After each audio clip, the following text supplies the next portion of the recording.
Brain tumour removal एक advance neurosurgical procedure है जिसमें डॉक्टर दिमाग में मौजूद ट्यूमर को सेफली रिमूव करने की कोशिश करते हैं ताकि ब्रेन पर प्रेशर कम हो और ब्रेन का नॉर्मल फंक्शन प्रोटेक्ट किया जा सके। प्रोसीजर से पहले पेशेंट का डिटेल्ड इवेल्युएशन किया जाता है जिसमें MRI, CT scan, blood test और न्यूरोलॉजिकल एग्जामिनेशन शामिल होते हैं ताकि ट्यूमर की एग्जिट लोकेशन, साइज और टाइप का क्लियर आइडिया मिल सके। सर्जरी के दिन पेशेंट को जनरल एनेस्थीसिया दिया जाता है जिससे पेशेंट पूरी तरह सोया रहता है और उसको किसी तरह का पेन फील नहीं होता। उसके बाद सर्जन स्कैल्प पर केयरफुली एक इंसिजन करता है। उस स्कल का छोटा सा हिस्सा टेम्पररी रिमूव किया जाता है।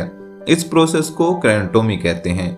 फिर हाई प्रीसिज सर्जिकल इंस्ट्रूमेंट और माइक्रोस्कोप की मदद से ट्यूमर को हेल्थी ब्रेन टिश्यू से अलग करके धीरे धीरे रिमूव किया जाता है।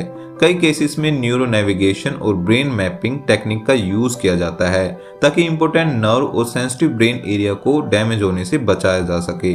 अगर ट्यूमर को पूरी तरह निकालना सेफ ना हो तो doctor maximum safe portion remove करते हैं जिससे सिम्टम्स कम हो सके और ब्रेन फंक्शन प्रिजर्व रहे।